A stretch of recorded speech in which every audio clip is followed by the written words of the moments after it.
Okay, let's just forget everything you think you know about the energy market for a second. We're going to look at one single policy document coming out of Beijing that isn't just making ripples. No, it's creating a tidal wave. And it all boils down to their 15th five-year plan.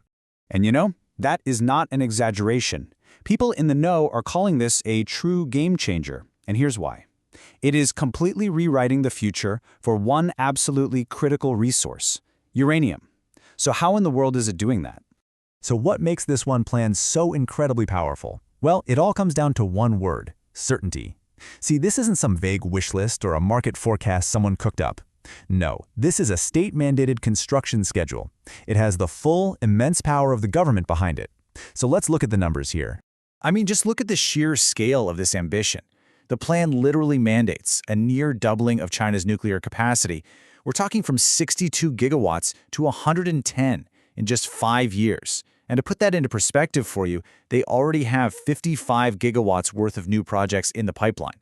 So this isn't just a dream, it's a reality that's already in motion. And right here, this is the direct result of that massive build-out. I mean, it's simple, right? All those new reactors, they need fuel. And what this means is China has to double its annual uranium consumption. It's going to jump from around 10,000 tons today to over 20,000 tons a year by 2030.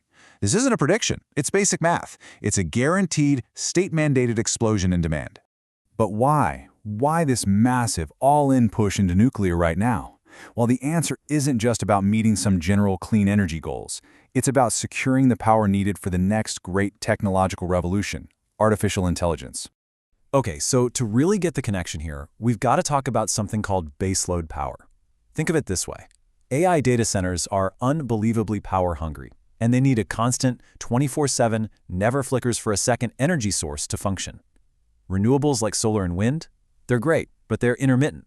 On their own, they just can't provide that kind of always-on reliability. And here's where it all clicks together.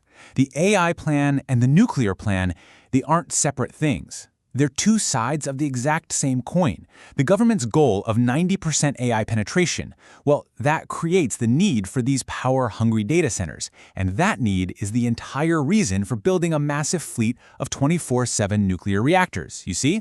One literally cannot exist without the other. Okay, so we've established this massive, locked-in demand for uranium. That brings up a pretty critical question, right? Where is all of that fuel going to come from? Don't worry, China has a plan for that too. So Beijing is keenly aware of a major vulnerability it has. You can see it right here in the numbers. It produces less than 2,000 tons of uranium at home, but it's already consuming over 10,000 tons a year.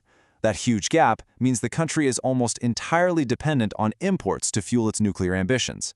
Now, to solve this dependency issue, China is focusing on controlling the supply chain. And you can see on this chart, it's sourcing heavily from key partners, especially Kazakhstan, which happens to be the world's largest producer. Just look at that huge slice of the pie. That tells you that roughly half of Kazakhstan's total uranium exports are already going directly to China. And this strategy is incredibly smart when you look at the global timeline. China is locking in its supply right now, today, just before global uranium demand is projected to spike. And, maybe even more importantly, right before the output from the world's existing mines is forecasted to basically fall off a cliff. So, what does this incredibly aggressive strategy actually mean for everybody else? Well, it's creating a completely new and deeply divided reality for any other country out there trying to buy uranium. What this strategy does is it effectively splits the global market in two. On one side, you have the China bloc, where all the supply is locked up, sometimes for decades, through long-term contracts and direct ownership in mines. And on the other side, well, you've got the rest of the world, competing in the free market for a rapidly shrinking pool of whatever's left over. This division, it isn't just about who gets the uranium. It's about creating a whole lot of price volatility and, frankly, geopolitical leverage for whoever controls the supply. And that competition is only going to get more and more intense. Why? Because it's not just China anymore. As we saw at the recent Paris Nuclear Energy Summit, the rest of the world is also re-embracing nuclear power in a huge way. We're talking dozens of nations now pledging to triple global capacity. So, let's just tie this all together. China's 5-year plan has created a state-mandated demand shock for uranium. We know that shock is fundamentally driven by its energy-hungry AI ambitions.